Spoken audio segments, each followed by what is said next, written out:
Iran और Israel के बीच युद्ध छिड़ चुका है और भारत एक बहुत ही नाजुक मोड़ पर खड़ा है। तो आज हम इसी भू राजनीतिक शतरंज की बिसात को समझने की कोशिश करेंगे और देखेंगे कि भारत की हर चाल का मतलब क्या है। तो सवाल ये है कि भारत किसका पक्ष लेगा।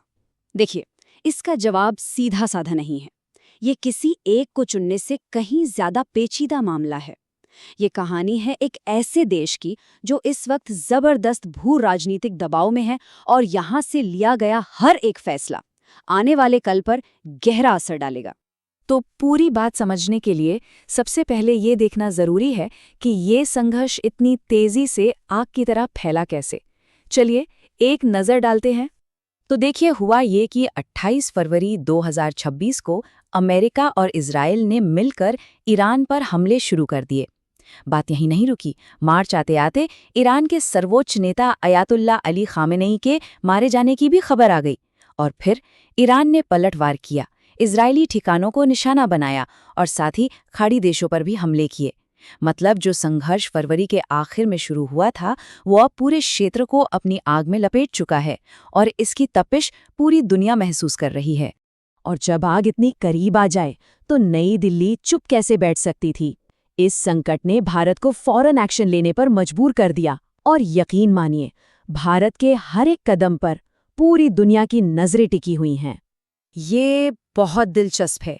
हमलों से सिर्फ 48 घंटे पहले भारत के प्रधानमंत्री इजराइल के दौरे पर थे और वहां उन्होंने साफ साफ कहा, भारत पूरे दृढ़ विश्वास के साथ मजबूती से इजराइल के साथ खड़ा है। ये एक बहुत बड़ा बयान था जो इजराइल के साथ हमारी रणनीतिक साझेदारी को और मजबूत करने का एक सीधा संकेत था। लेकिन असली कहानी शुरू होती है इसके बाद। देखिए, भारत का जो डिप्लोमैटिक रिएक्शन था उसमें एक अजीब सी बात थी। एक तरफ इजराइल और यूएई से लगातार बातचीत होती रही, खाड़ी पर हमलों की कड़ी निंदा की गई, लेकिन दूसरी तरफ ईरान पर जो हमले हुए उस पर भारत ने एक तरह से चुप्पी साध ली। सर्वोच्च नेता की मौत पर भी कोई आधिकारिक बयान नहीं आया और बस इसी बात ने देश के अंदर एक जोरदार बहस छेड़ दी है। और इस बहस में विपक्ष भी कूद पड़ा। कांग्रेस पार्टी की सोनिया गांधी का बयान आया कि इस मामले में चुप्पी तटस्थता नहीं है, ये एक जिम्मेदारी से मुंह मोड़ना है, एक पुराने दोस्त के साथ गंभीर विश्वासघात है। तो यहाँ सरकार पर सीधा आरोप लग रहा है कि भारत अपनी पुरानी तटस्थता की नीति को छोड़ रहा है। चलिए कूटनीति और बयानों से आगे बढ़ते हैं, क्योंकि इस लड़ाई का असर सिर्फ विदेश नीति पर नहीं बल्कि भारत की अर्थव्यवस्था और यहाँ के करोड़ों लोगों की जिंदगी पर सीधा और बहुत गंभीर पड़ रहा है। आंकड़ा देखिए, 90 लाख भारतीय नागरिक खाड़ी देशों में रहते हैं, काम करते हैं। अब सोचिए, इस जंग के माहौल में उनकी सुरक्षा सरकार के लिए कितनी बड़ी और सबसे पहली प्राथमिकता बन गई है।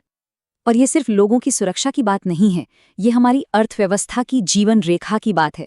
यही वो लोग हैं जो वहाँ मेहनत करके पैसा घर भेजते हैं। पिछले साल की ही बात करें तो जीसीसी देशों से हमारे रेमिटेंस का 38% हिस्सा आया।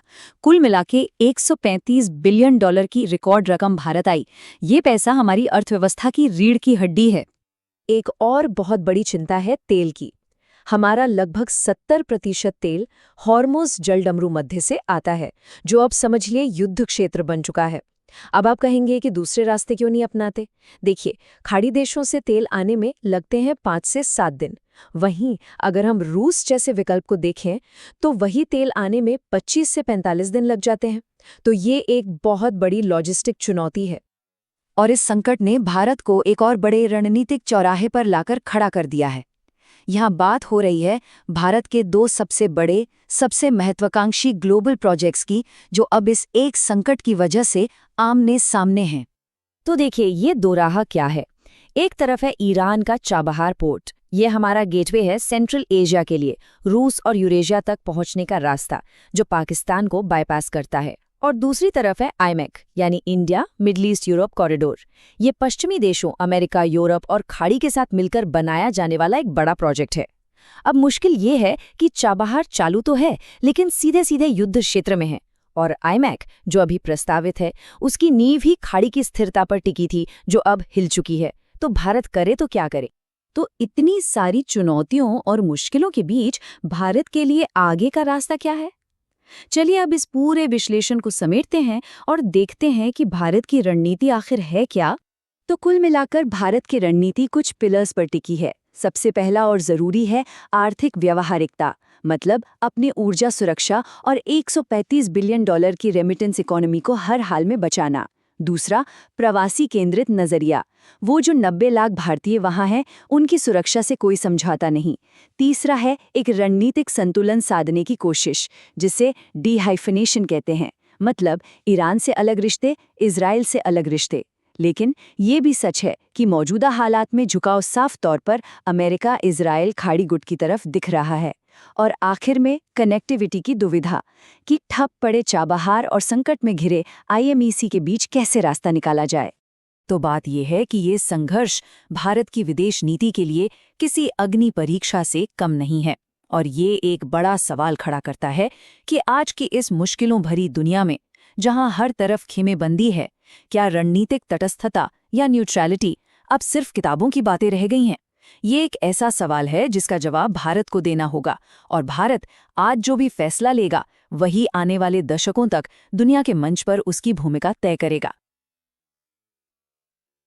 AI News Decoder, the AI Take. Subscribe for more.